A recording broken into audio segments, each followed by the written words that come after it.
Wish ng mga kababaihan to na sana alam ng mga kalalakihan pagdating sa loob ng bedroom. Let's straight to the point. Maitim ba skin? Underarm at singit mo? K-Skin ang bahala sa'yo. Premium ang ingredients, paraben-free and sulfate-free, and FDA-approved, kaya safe for everyone. With K-Skin, ibalik ang alindog mo.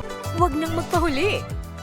Number 1, sana alam ng mga kalalakihan to na ang foreplay doesn't start in the bedroom because it starts hours before. Mga kababaihan kasi guys, alam nyo, very emotional sila. So hindi nyo sila pwedeng dambahin agad dahil gusto nyong makipaglabing-labing sa kanila. Dapat umpisahan nyo na yan oras bago nyo gawin sa mga partner nyo ito.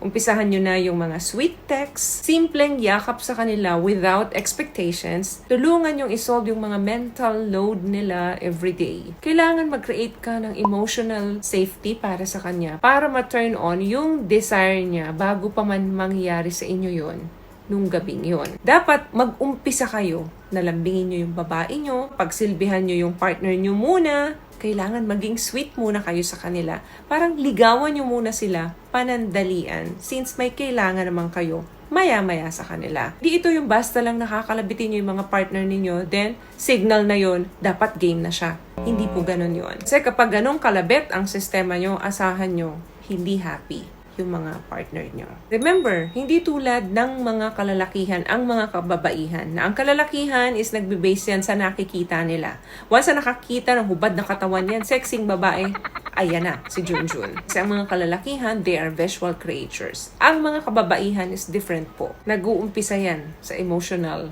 connection. Number 2, dahan-dahan. Hindi mo kailangan bilisan. Hindi porkit nagdadahan-dahan ka ay nagpapakita ito ng pag-aalinlangan. Wala sa speed or bilis ninyo ang init ng babae. Instead of, dapat nagtitake time ang mga kalalakihan na mag-build ng anticipation sa mga kababaihan. Dahil yun ang gusto nila. Yung roromansahin mo muna, ikakares mo siya, hahawak-hawakan mo muna siya. Yung tipong, halika rito, game na ako, tumuwad ka na dyan. Joke lang. Yung mga ganon. Halimbawa, nasa bed na kayo, tapos nakasuot siya ng sexing pangtulog, o pwede mong kagatin yung strap ng pantulog niya pababa para maalis mo, gamit ang bibig mo, yung mga ganong anticipation ang sinasabi ko. Kapag warm yung presence mo sa babae, 101% magiging successful at mainit ang paglalabing-labing ninyo nung oras na yon. Compare dun sa nirarush mo or minamadali mo yung destination mo dahil gusto mo nang matapos, gusto mo nang okay na dahil nga na-EL ka na. Number 3, gusto ng mga kababaihan na nararamdaman nila na dinidesired sila. Hindi lang gusto ng bembam or gusto ng eto na. Sa madaling salita, gusto ng mga asawa nyo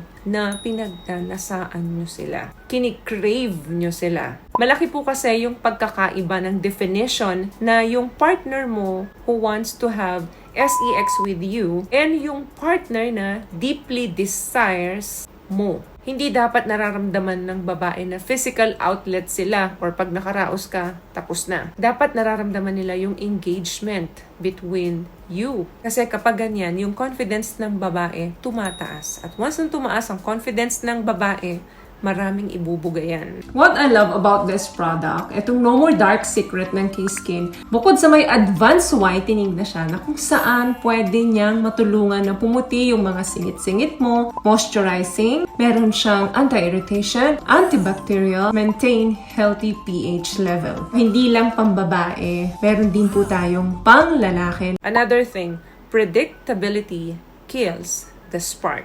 Anong ibig kong sabihin? Kapag predictable ka, nakakawala ng spark yan. Kapag routine na lang, nakaka-bored na. Paulit-ulit na lang. So, alam na kagad ng babae kung saan ka mag-uumpisa, saan ka matatapos, ilang minuto mo gagawin sa kanya, nawawala na yung excitement, nawawala na yung spark doon sa babae. So, kailangan mong gumawa ng surprises. I-change mo yung environment. Kailangan na i-break mo yung routine habit mo. Kailangan mag-isip ka ng mga bagong technique, ng mga new touch, para fresh, exciting, and unpredictable. Gusto ng mga kababaihan yan. Kayo rin naman, di ba? Gusto niyo yan. Another thing, reassurance and safety. Kapag naparamdam mo sa babae na safe siya, magkakaroon ng mataas na confidence ang babae. Pag nagkaroon siya ng mataas na confidence, lalabas ang pagiging wild ng babae. Bakit? Kasi kahit magpaka-wild siya, alam niyang safe siya sa'yo. Alam niyang hindi mo siya i-judge kung ano man yung makita mo sa katawan niya. Gaano man siya kaingay, gaano man siya kalibog, alam niyang safe siya. Pwede niyang isubmit, pwede niyang i-let go. Lahat yan para sa'yo. Kapag naiparamdam mo sa kanya yung reassurance and safety, bibigay ng todo ang babae. Ang vocal appreciation is really important para makapasok siya doon sa moment na ginagawa nyo ng oras na yan. Last one, the moment after matters. Anong ibig sabihin dito? Kapag natapos na kayo, anong ginagawa mo sa partner mo? Tinutulugan mo ba agad? Tumatalikod ka sa kanya na parang walang nangyari o wala kang pakialam dun sa partner mo? That's very wrong.